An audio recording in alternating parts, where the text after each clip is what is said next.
우리가 사람들과 같이 지내게 되면은요, 이제 보고 싶은 사람들이 있습니다. 그래서 그 사람들과 같이 이제 식사도 같이 하게 되고, 또 여행도 같이 하게 되고, 또 여러 가지 일들을 같이 하게 됩니다. 그러다 보면 항상 얼굴과 얼굴을 맞대하게 되어 있습니다. 그런데 이렇게 오랜 세월 동안 얼굴을 맞대하면서 살다 보면 그런 말이 있죠. 사람이 점점 닮아간다 그렇습니다. 그래서 부부가 닮아가기도 하는 것이고, 또 주변에서 늘 보던 그 사람들이 전혀 다른 사람인데도 불구하고 얼굴형까지도 더 닮아가는 것을 볼 수가 있습니다. 여러분들은 잘 느끼지 못하시겠지만은 강원도 분들은 얼굴에 조금 특징이 있습니다. 춘천 분들은 더더욱 또 이렇게 특징이 있어요. 얼굴에 각이 좀 있고요. 저는 느낍니다. 그런데 이 얼굴이라는 것을 우리가 좀 생각을 해보면은, 얼굴이라는 말은요, 얼꼴이라는 말에서 나옵니다. 얼꼴, 얼이라는 것은 정신을 말하는 것이고, 꼴은 어떤 형태를 말하는 겁니다. 그래서 우리 마음속에 있는 이 정신의 모습이, 정신의 형태가, 우리 마음의 상태가 바깥으로 드러난 게 얼굴이다 이겁니다. 그래가지고 이제 그 공자가 또 그랬죠. 40살쯤 되면은 자기 얼굴에 책임질 줄 알아야 된다. 그 사람이 자기 얼굴을 어떻게 표현하느냐, 어떻게 나타나느냐 하는 게 참 중요합니다. 그렇죠? 근데 어떤 분들은 인상만 팍 쓰고 이거 잘못하는 거예요. 인생 잘못 사는 거나 마찬가지예요.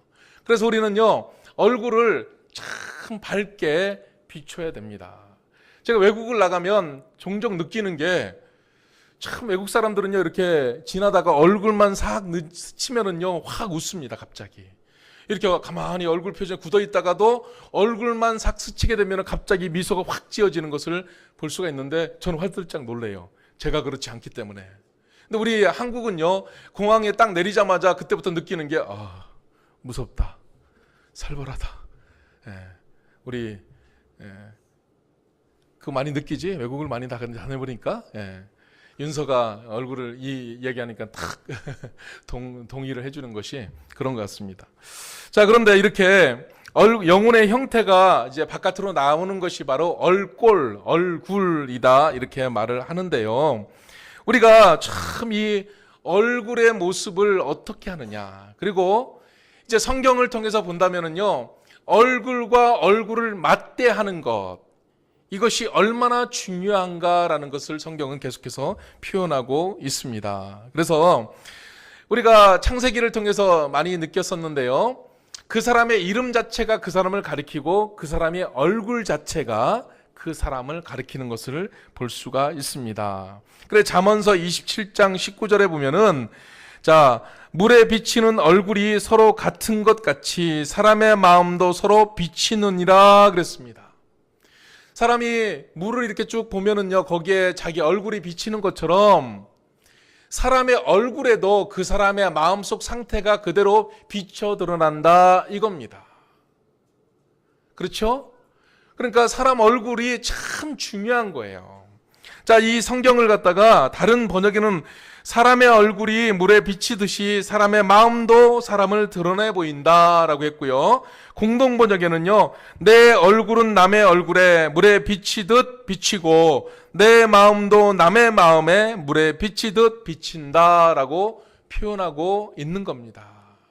그 사람이요, 낯을 살핀다 하는 건 얼굴을 살핀다는 것이고, 얼굴을 딱 보기만 하면 저 사람이 지금 어떤 상태인가, 지금 사람이 어떤 기분인가, 우리가 이것을 다 알 수가 있게 되는 것입니다.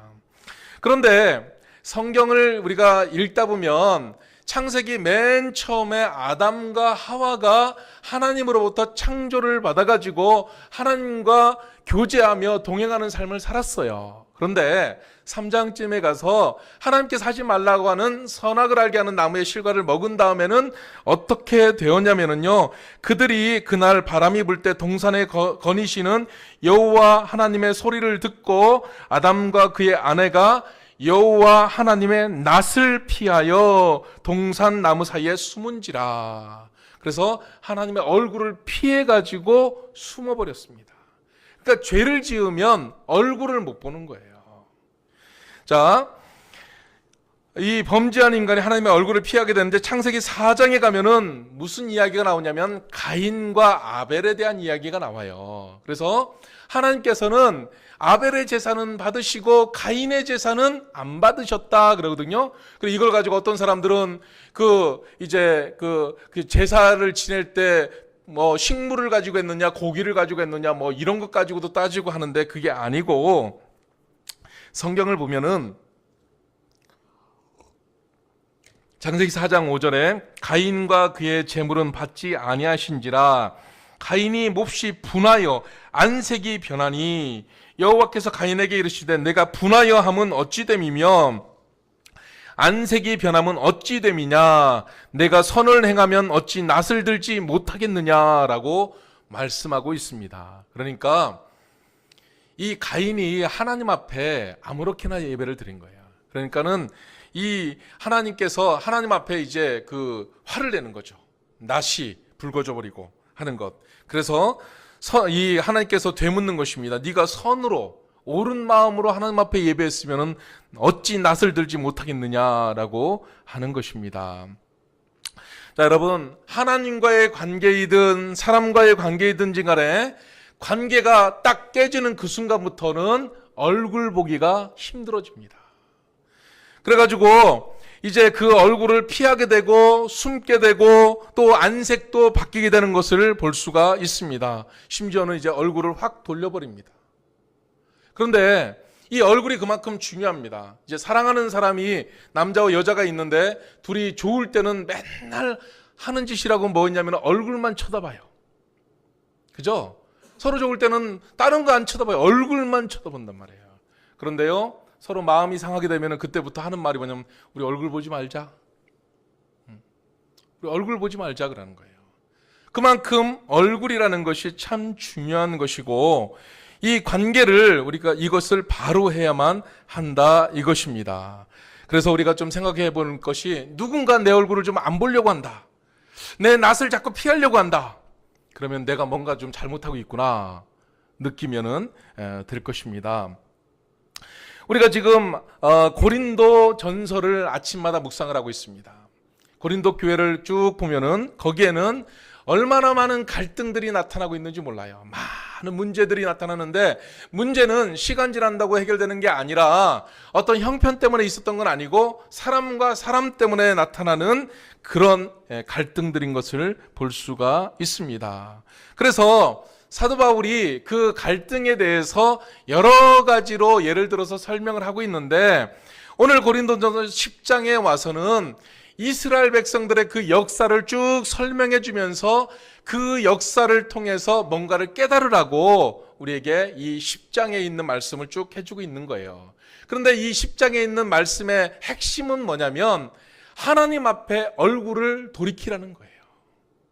하나님 앞에 돌아서라는 것입니다. 그래서 제가 오늘 이 본문을 보면서 우리가 동행이라는 주제를 정해갖고 있는데 그 동행이라는 것 중에서 우리가 화해라는 것을 오늘 두 번째로 살펴보고 있는 겁니다. 같이 동행하기 위해서는요, 화해를 해야 돼요. 근데 이 화해라는 것은 하나님과 이스라엘 백성들 간에 화해하듯이 하나님의 뜻에서 어긋나가지고 하나님의 뜻대로 살지 않는 이스라엘 백성들이 하나님의 뜻 가운데 돌아서서 그 가운데로 나아갔던 것처럼 우리의 모든 삶이 하나님 앞에 그렇게 나아갈 때 우리의 삶이 바르게 된다는 것을 말할 수 있다는 것입니다.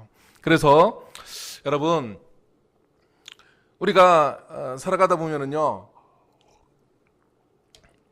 이 다른 사람들이 하는 것을 이렇게 보면은 그걸 보고 내가 저렇게 살면 안 되겠구나 하고 깨닫게 된다는 것입니다. 이것을 거울을 보듯이 한다, 반면교사다 이렇게 또 말을 하는 것입니다.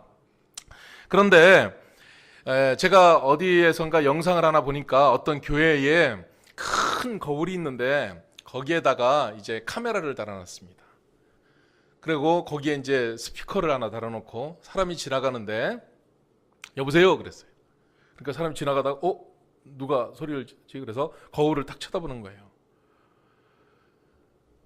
그러면서 거기에 목소리가 나오는데 지금 앞에 보이는 사람이 누구예요?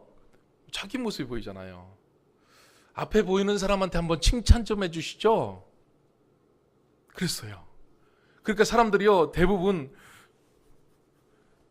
머리만 긁고 우물쭈물하면서 그러면서 있다가 도망가듯이 그냥 피해가는 그런 영상을 많이 봤습니다. 자기 자신에게 칭찬을 잘 못해요. 그죠? 그리고 자기 자신을 얼굴을 우리는 매일 아침마다 보죠. 이게 뭐 바르기 위해서 분장하고 위장하기 위해서는 많이 보는데 정작 내 내면 깊은 곳을 바라보고 내 자신을 직면하기 위해서는 거울을 얼만큼 보는가. 거울을 보면서 너 요즘 잘 살고 있냐? 너 요즘 괜찮냐? 하고 얼굴을 보는 것도 참 좋은 것 같습니다. 그런데 그 얼굴을 바라볼 때 우리는 하나님과 관계 맺은 사람들이기 때문에 하나님의 사람들이기 때문에 하나님과 관계 속에서 우리는 어떻게 살아가는가를 우리 자신을 한번 살펴보는 것이 참 중요한 것 같습니다. 그래서 이스라엘 백성들을 예를 들어서 10장을 이제 설명하고 있는데요. 이스라엘의 역사는요, 그냥 역사가 아니라 복음을 설명하기 위한 역사입니다. 그러니까 이스라엘 백성들의 그 역사를 살펴보면 하나님께서 우리 인간들을 어떻게 사랑하시는가라는 것을 볼 수가 있는데 그 복음의 내용을 출애굽이라는 것을 통해서 자세히 설명하고 있는 것을 볼 수가 있습니다. 그래 보면은요, 이스라엘 백성들이 430년 동안 애굽에서 노예살이를 하다가 그들이 거기에서 탈출을 합니다. 이건 뭐냐면 우리 믿음의 사람들이 이제 내 마음대로 그 죄악을 향해서 지옥 가는 인생을 살 수밖에 없었는데 그런 곳에서 하나님의 은혜 가운데 이제 탈출해가지고 이제 하나님의 품에 나오게 된다라는 의미가 거기에 있다는 것입니다. 그리고 하나님께서 이제 그 가운데에 가진 그 고통을, 재앙을 내리게 됩니다. 왜 그러냐면 한 사람이 구원받고 하나님 품에 안기기 위해서는 그만큼 대가가 필요하다는 거예요.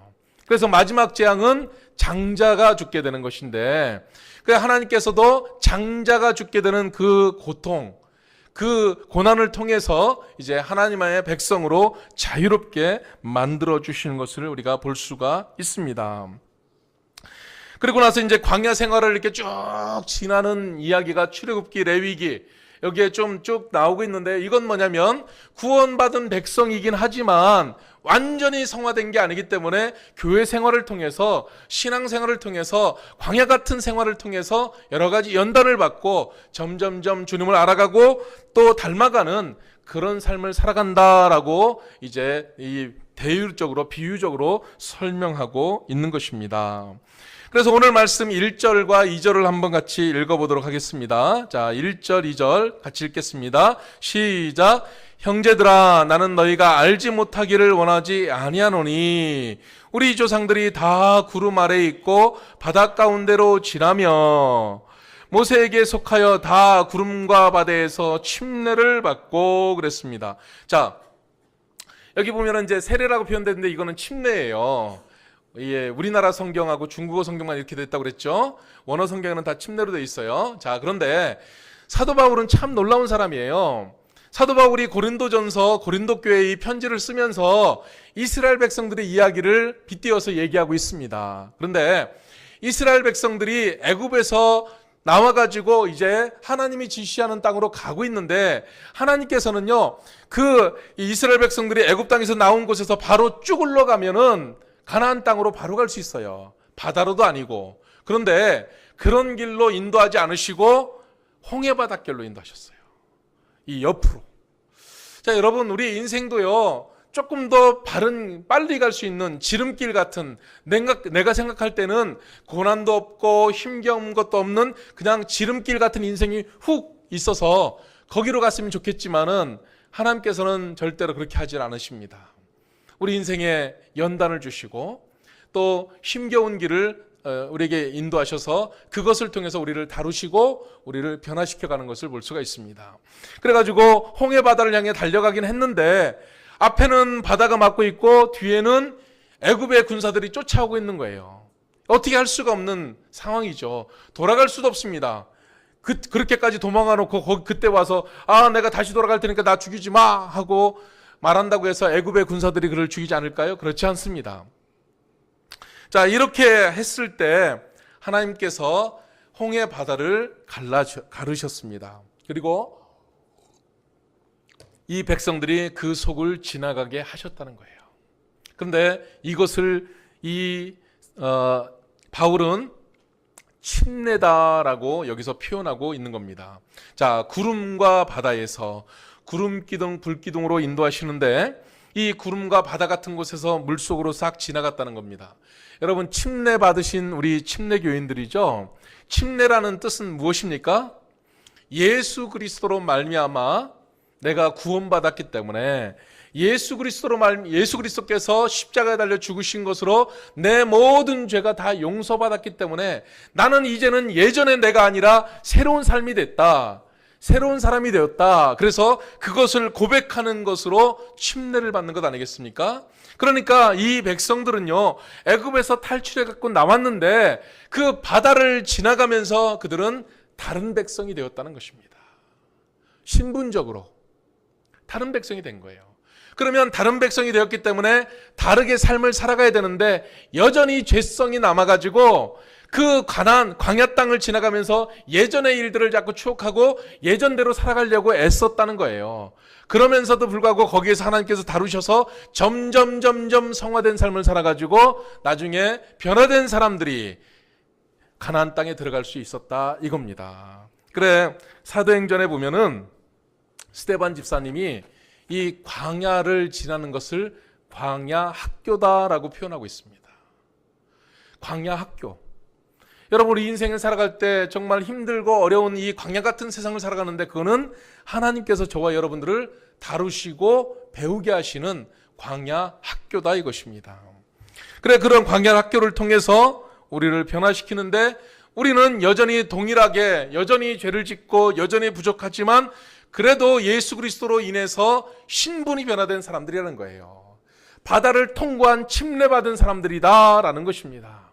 여러분, 이스라엘 백성들이 바다를 건너서 침례를 받긴 했지만 여전히 그들은 원망과 불평을 입에 달고 살았습니다. 3절과 4절을 보겠습니다. 다 같은 신령한 음식을 먹으며, 자, 하나님께서 가나안 그 광야 땅을 지날 때, 가나안을 향해서 광야 땅을 지날 때 거기서 200만 명이 어떻게 먹고 삽니까? 그 광야 땅에서 도저히 살 수가 없는 것이에요. 그런데도 기적적으로 거기서 그들은 40년 동안 살았습니다. 200만 명이나 되는 수많은 사람들이 먹을 것 다 먹으면서 살았다는 거예요. 자, 그리고 다 같은 신령한 음료를 마셨으니 이는 그들을 따르는 신령한 반석으로부터 마셨음에 그 반석은 곧 그리스도시다, 그렇게 말하고 있습니다. 여러분, 이 백성들이 광야 땅에서 인간의 노력으로 살아갔던 게 아닙니다. 인간의 노력은 할 수가 없는 장소였습니다. 그런데 거기에서 그들은 하나님의 공급하심으로 먹을 것을 먹으며 살 수 있었고 하나님의 역사 가운데 살아갔던 것을 볼 수가 있습니다. 저는 여기서요 4절에 음료를 말하고 있는데 세상에는 음료가 참 많습니다. 우리는요 참 세상에 있는 많은 음료들을 갖다 다 마시고 싶어 하죠. 그런데 진짜는 어디에 있냐면 신령한 반석으로부터 나오는 예수 그리스도로부터 나오는 그 음료다 이겁니다. 자, 제가 필리핀을 가보면 팍상한 폭포를 갑니다. 우리 어르신들도 가봤고 학생들도 가보고 우리 장년들도 가보고 다 가봤죠. 팍상한 폭포는요 저 위에 폭포에서부터 그 수많은 물이 내려가지고 얼마나 많은 물이 흘러오는지 모릅니다. 가면서 보면은 그 골짜기에 많은 물줄기들이 계속해서 내리고 있습니다. 그런데 물은 엄청나게 많은데 그 물을 먹을 수는 없습니다. 왜? 흙탕물이에요. 흙탕물이에요.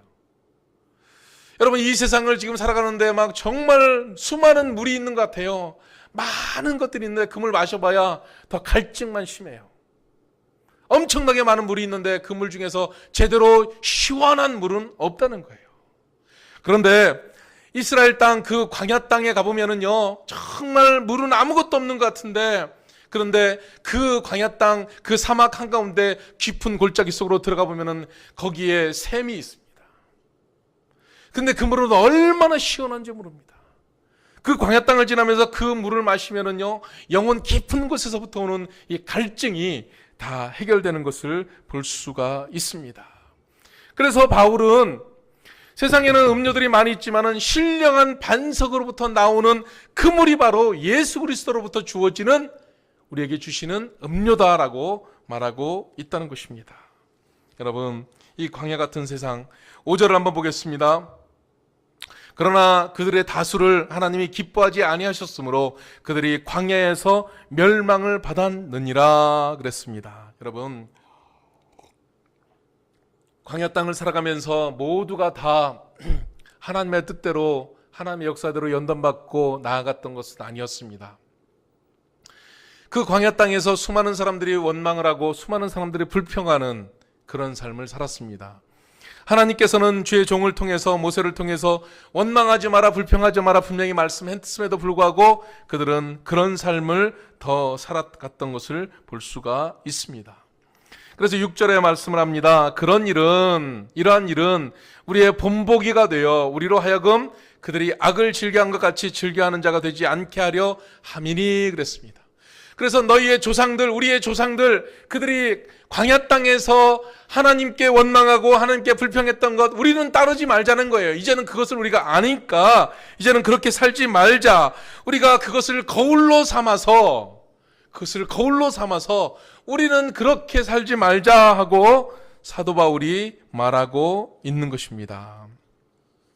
여러분, 우리가 신앙의 거울을 가지고 살아야 됩니다.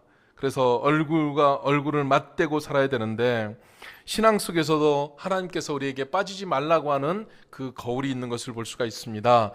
7절에 보니까 무엇에 빠지지 말라, 미리 이스라엘 백성들의 삶을 통해서 우리에게 말해주고 있는데 7절은 우상 숭배에 빠지지 말라고 그랬습니다. 우상 숭배에 빠지지 말라. 자, 여러분, 모세가 하나님 앞에 십계명을 받기 위해서 시내산으로 올라갔습니다. 그랬더니 그 이스라엘 백성들이요, 모세가 올라갔을 때 그때에 밑에서 먹고 마시고 일어나서 뛰놀고 자기들끼리 축제를 했습니다.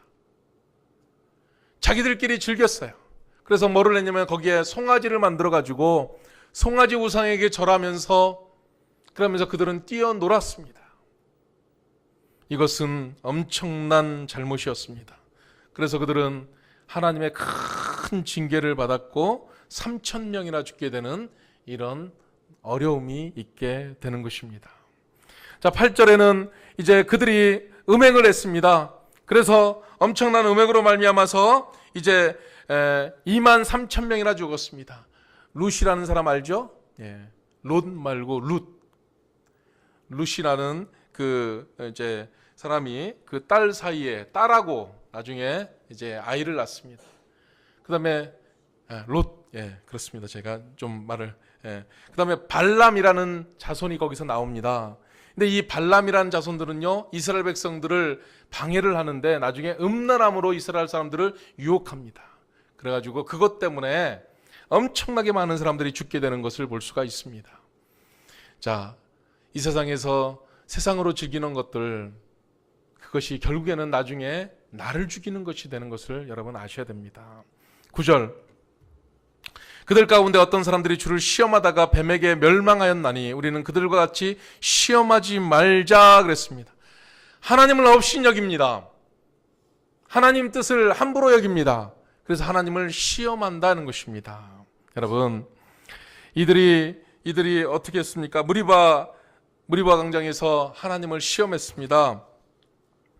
물이 없으니까 과연 하나님께서 물을 주실까? 그래가지고 그들이 시험하게 되니까 하나님께서 불뱀을 보내셔가지고 그들을 물어서 다 죽게 만들었습니다. 그렇게 되었을 때에 그들이 이제 놋뱀을 쳐다보는 자는 다 살리라. 그런데 안 쳐다본 사람, 교만한 사람들은 다 죽게 되는 일들이 광야 땅에서 있었다는 것입니다. 그래서 하나님은 믿고 경배하면서 순종하는 자들에게는 은혜를 주시지만 하나님을 대적하고 하나님 뜻대로 살지 않는 자들에게는 이 심판의 역사를 보이는 것을 볼 수가 있습니다. 10절 말씀 보겠습니다. 그들 가운데 어떤 이들이 원망하다가 멸망시키는 자에게 멸망하였나니 너희는 그들과 같이 원망하지 말라. 11절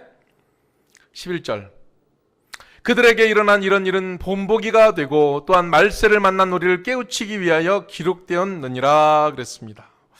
자, 여러분, 이스라엘 백성들이 광야 땅에서 했던 주특기는 원망과 불평입니다.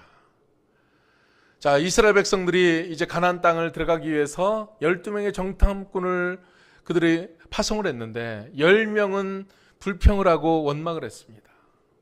수많은 사람들이 지속적으로 반복적으로 그래서 그렇게 원망하고 불평하는 자들은 가나안 땅에 들어가지 못하게 했던 것을 볼 수가 있습니다. 여러분, 하나님과 동행하기 위해서, 하나님의 뜻 가운데 살아가기 위해서 우리는 이렇게 사도 바울을 통해서 주시는 이 잘못들을 우리는 행하지 말아야 되는 것입니다. 하나님의 얼굴을 보려면 어떻게 해야 되는가? 지금 사도 바울이 설명을 해주고 있는 것입니다. 하나님의 뜻 가운데 살아가는 것, 하나님 앞에 우리가 얼굴을 대하듯이 하나님의 뜻 앞에 우리의 마음을 활짝 열고 나아간다면 우리는 그것을 즐거워하면서 순종할 수 있는데, 하나님 뜻이 부담스럽고 하나님 뜻이 우리들 삶에 여러 가지 제한으로 어려움으로 다가오면은 우리는 하나님과 원수되는 관계로 나아갈 수밖에 없다는 것입니다.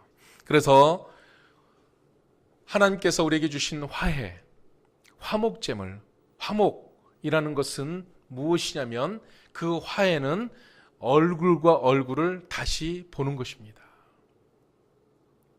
여러분, 안 보려고 하는 얼굴을 다시 봐야 되는 겁니다. 그게 바로 화해라는 것입니다. 피하고 숨고 보고 싶지 않았던 그 얼굴을 다시 보는 것, 이것이 바로 진정한 화해가 되는 것입니다. 우리는 이 세상을 살아가면서 갈등이 어디나 있습니다. 누구나 다 갈등을 겪을 수밖에 없어요. 고린도 교회는 수많은 갈등들이 나타나고 있습니다. 이런 문제 저런 문제. 그런데 그런 갈등이 있다 할지라도 거기에서 얼굴과 얼굴을 맞대보면서 화해의 자리로 나아가야 된다고 말씀하고 있다는 것입니다. 갈등이라는 말이 어떤 말인지 아십니까? 갈자는 칡갈자입니다. 칡, 등은 등나무 등자입니다. 그런데 이 칡은요, 이 자라면서 위로 올라가는데 왼쪽으로 돕니다. 왼쪽으로 이렇게 감으면서 올라가요. 등나무는요, 오른쪽으로 돕니다. 그래서 이게 한쪽으로, 얘도 왼쪽으로 돌거나 얘도 왼쪽으로 돌면 같이 꽈지면서 올라가면 되는데, 아니면 오른쪽으로 돌면 같이 꽈지면서 올라가면 되는데, 이 칡은 왼쪽으로 돌고 또 등나무는 오른쪽으로 돌다 보니까 계속 부딪히는 거예요. 계속 부딪히는 거예요. 그래서 갈등이라는 것입니다. 칡과 등나무. 우리가 이 세상을 살아가면서 칡과 등나무 같은 존재로 무엇 하나 쉽게 넘어가는 게 없이 항상 부딪히는 그런 삶을 살아갈 때가 많이 있다는 것입니다. 여러분, 우리 사람들은요, 이런 어려운 문제들을 풀어가야 되는데 개인들 간의 갈등이 있을 수 있고, 요즘 우리가 있는 남한과 북한 간의 갈등이 있을 수 있고, 종교들 간에도 갈등이 있을 수 있고요, 여러 가지 갈등들이 우리들 속에 너무나 많이 산적해 있습니다. 그런데 우리는 그런 갈등을 회피하려 하지 말고, 피하려고 하지 말고 좀 얼굴을 맞대야 되는 것입니다. 그래서 정말 중요한 것은 하나님과 맞대야 된다는 겁니다. 여러분, 하나님의 얼굴을 피하지 마십시오. 하나님과 맞대 보시기 바랍니다. 하나님, 저 뭐를 잘못했나요?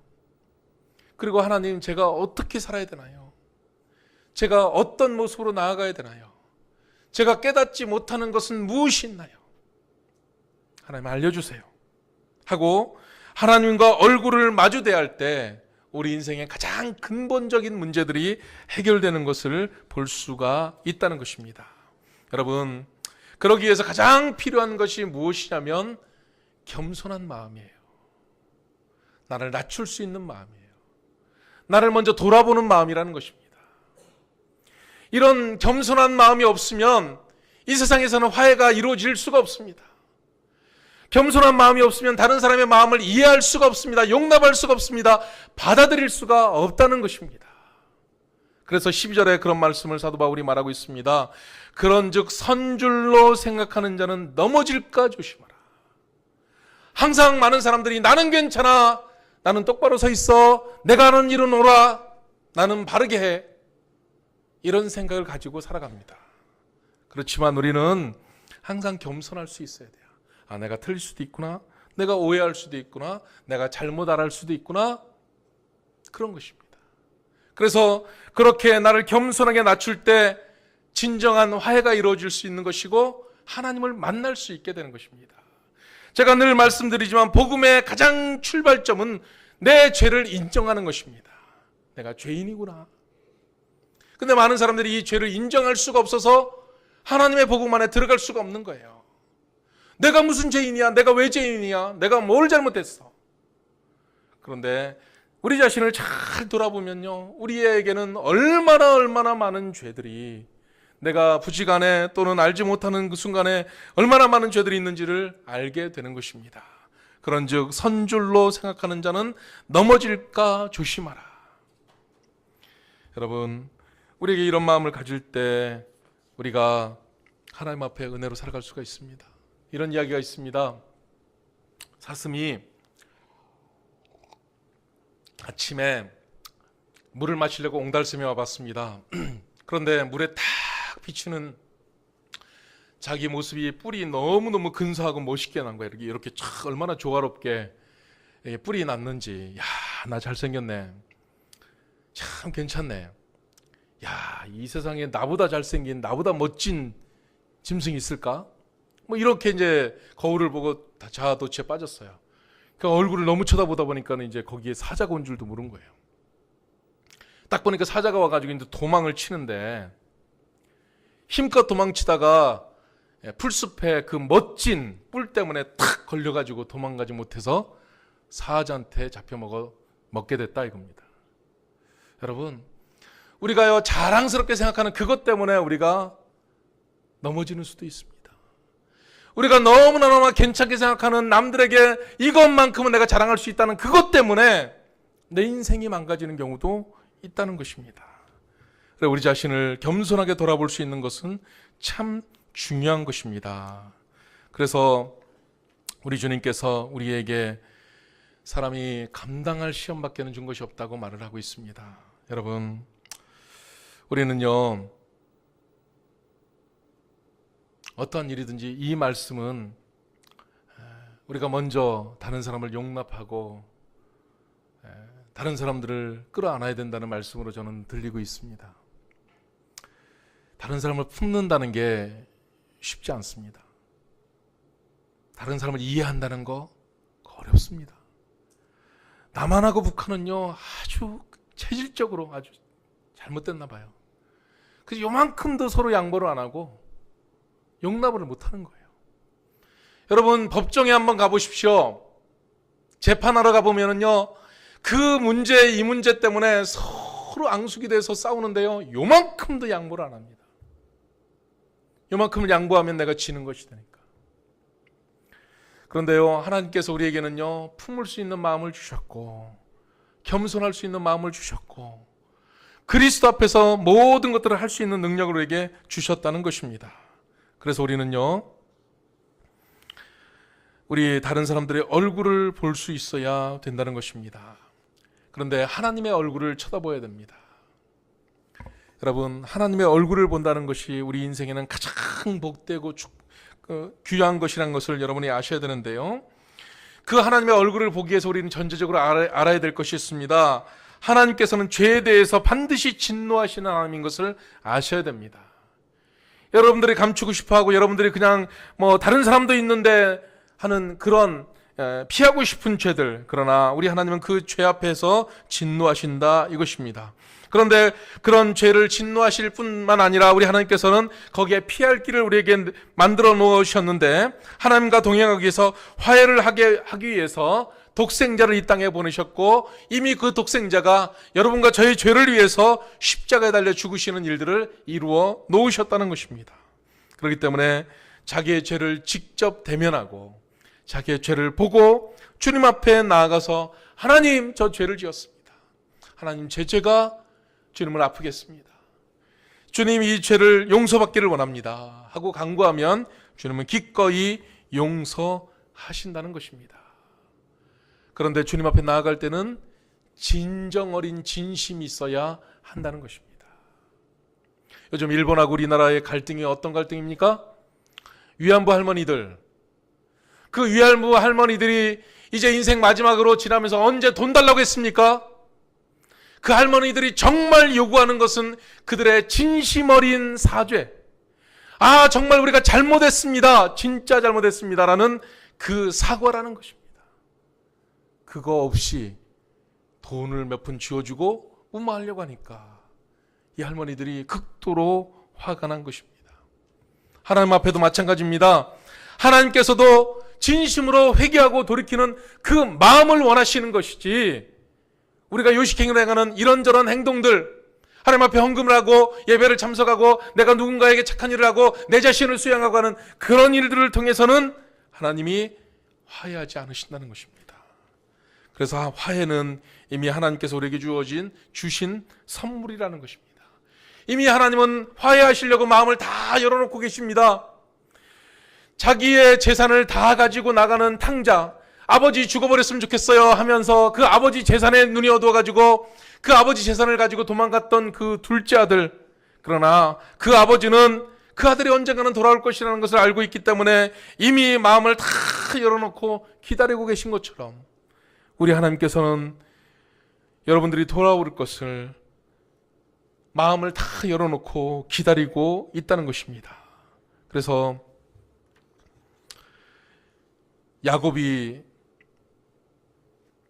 온통 욕심을 가지고 정말 얼마나 욕심이 많은지 형 에서의 재산 다 뺏어버리고 도망가가지고 삼촌의 재산도 하나씩 다 빼먹습니다. 그리고 나서 이제 거기서 살 수가 없게 되니까는 이제 어쩔 수 없이 고향 땅으로 형한테 와야 되는데 거기서도 꼼수를 부립니다. 어떻게든지 자기 살아보려고 애쓰는, 자기 주장이 너무나 강한지, 얼마나 강한지 짐승들 색깔도 바꿔버리잖아요. 이 가능한 일입니까, 옛날에? 야곱이 아주 대단한 사람입니다. 그런데 그 야곱이 깨집니다. 야복강에서 하나님을 만납니다. 하나님, 주님이 보내신 천사와 씨름합니다. 자기의 힘으로 하나님을 이겨보려고 애를 쓰다가 거기서 하나님께 깨집니다. 환도뼈를 탁 치니까 팍 주저앉아가지고, 그래서 거기에서 진심으로 자기 죄를 뉘우치고 하나님과 화해를 합니다.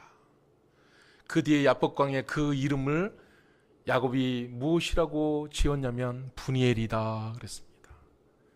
하나님의 얼굴을 배웠다. 하나님의 얼굴을 배웠다라는 것이 분이엘입니다. 여러분 인생에 분이엘이 있기를 바랍니다. 하나님의 얼굴을 대하시길 바랍니다. 하나님의 얼굴을 만나시고 그 얼굴 앞에, 하나님 앞에 떳떳이 나아가시는 그런 여러분 되시길 바랍니다.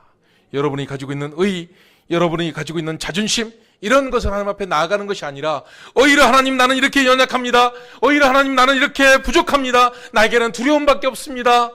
내가 내세울 것은 아무것도 없습니다 하는 이런 마음 가지고 주 앞에 나아갈 때 하나님께서는 그런 여러분들을 맞아주실 것입니다.